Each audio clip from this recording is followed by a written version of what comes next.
And welcome back to our channel.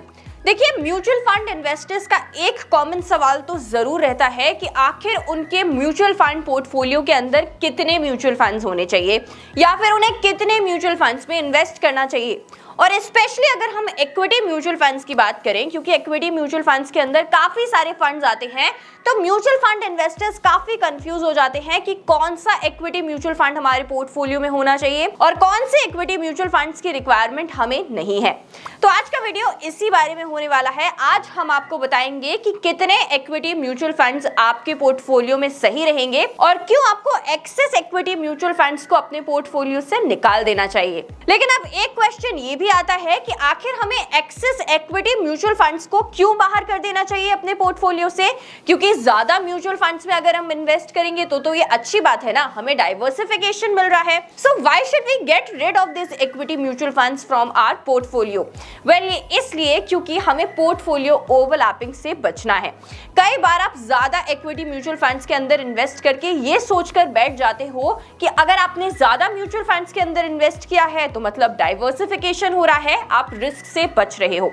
लेकिन हमेशा ऐसा नहीं होता है। अगर आप ज्यादा म्यूचुअल फंड्स में इन्वेस्ट कर दोगे तो वो ओवर डाइवर्सिफिकेशन वाली सिचुएशन हो जाती है और उसके अंदर पोर्टफोलियो ओवरलैपिंग का रिस्क रहता है। देखिए, mutual funds already diversified investments होती हैं, क्योंकि ये एक स्टॉक में इन्वेस्ट नहीं करती, काफी सारे लार्ज कैप, मिड कैप और स्मॉल कैप स्टॉक्स के अंदर इन्वेस्ट करती हैं। तो ये ऑलरेडी डाइवर्सिफाइड इन्वेस्टमेंट्स हैं। इसके अंदर ओवर डाइवर्सिफिकेशन अगर आप करते हो तो ये आपके रिटर्न्स को इंक्रीज नहीं करेगा, आपके रिस्क को कम नहीं करेगा, बल्कि उल्टा हो जाएगा आपके साथ। अब अगर आपको मेरी बात पर भरोसा नहीं है तो आपको 4 रीजन बताती हूँ कि क्यों आपको अपने एक्सेस इक्विटी म्यूचुअल फंड से छुटकारा पा लेना चाहिए। सबसे पहला रीजन ये है कि अगर आप ज्यादा इक्विटी म्यूचुअल फंड्स को अपने पोर्टफोलियो में रखते हो तो ये आपके ओवरऑल रिटर्न्स को डाइल्यूट कर देता है और आपके ओवरऑल एक्सपेंस को इंक्रीज कर देता है। अब देखिए, अगर आप ज्यादा म्यूचुअल फंड्स के अंदर अननेसेसरी इन्वेस्ट करोगे तो उससे एक्सपेंस रेशियो इंक्रीज होता है। एक्सपेंस रेशियो इंक्रीज होगा तो ओवरऑल आपका इन्वेस्टमेंट का जो एक्सपेंस आएगा वो इंक्रीज हो जाएगा। वहीं आप ये सोचकर इन्वेस्ट करोगे कि आप डाइवर्सिफिकेशन कर रहे हो, लेकिन उससे आपके ओवरऑल जो रिटर्न्स होते हैं वो डाइल्यूट हो जाते हैं, क्योंकि आप एक ही तरीके की कंपनीज में इन्वेस्ट करते हो, यानी कि आप कॉमन स्टॉक में इन्वेस्ट करते हो। आप सोच तो रहे हो कि डाइवर्सिफिकेशन हो रहा है, लेकिन एक्चुअली डाइवर्सिफिकेशन नहीं हो रहा, क्योंकि आपका पैसा सेम कंपनीज में इन्वेस्ट हो रहा है। तो 2 रीजंस यहाँ आपको समझ में आ गए होंगे कि पहला ये कि आपका ओवरऑल एक्सपेंस इंक्रीज हो जाता है और दूसरा ये कि पोर्टफोलियो ओवरलैपिंग का डर रहता है। अब तीसरा, अगर आप ज्यादा म्यूचुअल फंड्स के अंदर इन्वेस्ट करते हो तो क्या आपको लगता है कि आप सारे म्यूचुअल फंड्स को अच्छे से रिव्यू कर पाओगे, मैनेज कर पाओगे? Well, it's difficult. इसलिए आपको अपने पोर्टफोलियो के अंदर ज्यादा म्यूचुअल फंड्स नहीं रखने चाहिए। उतने ही म्यूचुअल फंड्स को रखिए जिनको आप रेगुलरली रिव्यू कर सकते हैं और मैनेज कर सकते हैं। लेकिन फिर 4th पॉइंट ये आ जाता है कि तो फिर आखिर कितने आइडियली इक्विटी म्यूचुअल फंड्स हमारे पोर्टफोलियो में होने चाहिए? तो देखिए, इसके लिए भी आपको 3 चीजें बताती हूँ। सबसे पहले ये डिपेंड करता है आपके रिस्क के ऊपर। आप कितना रिस्क ले सकते हो, आपका रिस्क एपेटाइट कैसा है, उसके बेसिस पर आप ये डिसाइड कर सकते हो कि कितने इक्विटी म्यूचुअल फंड्स की आपको रिक्वायरमेंट है अपने पोर्टफोलियो के अंदर। Also next important thing, what are you saving for? What is your goal for investment? अगर आपने अपना गोल पहले से डिफाइन करके रखा हुआ है तो फिर उसके हिसाब से भी आप ये डिसाइड कर पाओगे very easily that how many equity mutual funds actually you need. और ये तो काफी ज्यादा जरूरी भी है, क्योंकि अगर आप रिटायरमेंट के लिए प्लानिंग कर रहे हो और इसलिए आप म्यूचुअल फंड्स में इन्वेस्ट करना चाहते हो, तो देखिए, ज्यादा इक्विटी म्यूचुअल फंड्स आपके पोर्टफोलियो में सही रहेंगे। लेकिन अगर आपका गोल शॉर्ट टर्म है, फॉर एग्जांपल आप किसी वेकेशन के लिए इन्वेस्टिंग कर रहे हो, तो ऐसे केस में ज्यादा इक्विटी म्यूचुअल फंड्स आपके पोर्टफोलियो में सही नहीं रहेंगे। इनफैक्ट आपको लिक्विड फंड्स यानी कि डेट फंड्स में इन्वेस्ट करना चाहिए, क्योंकि वो लेस रिस्की होते हैं। Now another very important thing is कि आखिर आप म्यूचुअल फंड्स के बारे में कितना जानते हो। और अगर आप म्यूचुअल फंड इन्वेस्टिंग के अंदर प्रो हो, मतलब आप काफी साल से म्यूचुअल फंड के अंदर इन्वेस्ट कर रहे हो,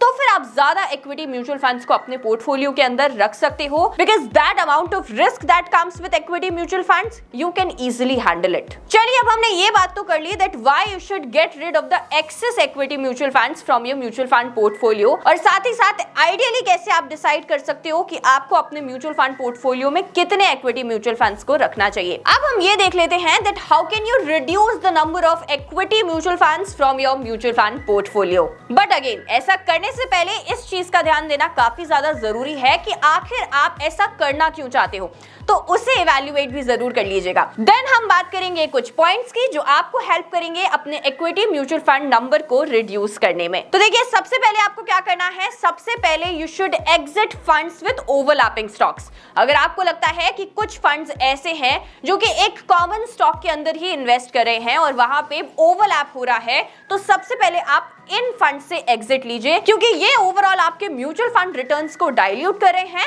और इन फंड्स की आपको कोई रिक्वायरमेंट नहीं है। देन नेक्स्ट इज कि आपको उन फंड्स को रिमूव कर देना चाहिए अपने पोर्टफोलियो से जिनका वेटेज कम है। If any of your funds have a weightage of less than 5 to 7%, तो ऐसे फंड से आपको एग्जिट ले लेनी चाहिए। ऐसे फंड्स को आपको अपने पोर्टफोलियो से रिमूव कर देना चाहिए। और इसके बाद आपको कभी भी अंडर परफॉर्मिंग म्यूचुअल फंड्स को अपने पोर्टफोलियो में नहीं रखना है, मतलब ऐसे फंड्स जो कि अपने बेंचमार्क को नहीं बीट कर पा रहे हैं। Next up, avoid thematic funds. अगर आपके पोर्टफोलियो के अंदर बहुत ज्यादा थीमेटिक फंड्स हैं तो ये भी आप थोड़ा सा रिमूव कर दीजिए, क्योंकि थीमेटिक फंड्स के अंदर ना रिस्क बहुत ज्यादा होता है। आपको लगता है कि आपको अगर जल्दी रिटर्न्स चाहिए, अगर आपको कम टाइम में ज्यादा रिटर्न्स जनरेट करने हैं, तो थीमेटिक फंड्स बेस्ट इन्वेस्टमेंट होती है म्यूचुअल फंड्स के अंदर। लेकिन जहां ज्यादा रिटर्न्स मिलते हैं, जहां पे कम टाइम के अंदर आप ज्यादा रिटर्न्स पाते हो, वहां रिस्क तो ज्यादा ही होता है। तो थीमेटिक फंड्स के अंदर रिस्क थोड़ा सा ज्यादा है और ज्यादा थीमेटिक फंड्स की आपको कोई रिक्वायरमेंट नहीं है, फिर चाहे आप म्यूचुअल फंड इन्वेस्टिंग के अंदर प्रो ही क्यों ना हो। And lastly, avoid too many mid cap and small cap funds. अगर आपने बहुत ज्यादा मिड कैप फंड्स और स्मॉल कैप फंड्स के अंदर इन्वेस्ट कर रखा है, तो देखिए थोड़ा सा कम कर दीजिए, क्योंकि इन फंड्स की रिक्वायरमेंट तो देखो आपको होती है अगर आपको ओवरऑल अच्छा रिटर्न जनरेट करना है अपने म्यूचुअल फंड इन्वेस्टमेंट से। लेकिन जब ये ज्यादा प्रोपोर्शन ले लेते हैं ना आपके पोर्टफोलियो के अंदर, तो फिर रिस्क बहुत ज्यादा इंक्रीज हो जाता है। और आपने देखा होगा कि जब जब मार्केट नीचे जाती है किसी रीजन की वजह से, तो ये जो मिड कैप और स्मॉल कैप स्टॉक्स होते हैं ना, ये बहुत जल्दी नीचे गिरते हैं। इसलिए आपको इन स्टॉक्स की ज्यादा रिक्वायरमेंट नहीं है। आप सिर्फ अपने ओवरऑल रिटर्न्स को अच्छा करने के लिए इन फंड्स में इन्वेस्ट कर सकते हैं, but you don't need too many of these funds. So that was all about today's video कि आप कैसे अपने एक्स्ट्रा इक्विटी म्यूचुअल फंड से छुटकारा पा सकते हो और क्यों आपको इनकी रिक्वायरमेंट नहीं है। वीडियो पसंद आता है तो प्लीज इसे शेयर करिए अपने फ्रेंड्स के साथ, हमारे चैनल को सब्सक्राइब करिए, लाइक बटन को प्रेस करिए। ऐसे और वीडियोस के लिए हमारे चैनल को देखते रहिए। Thank you so much for watching. I will see you in the next video.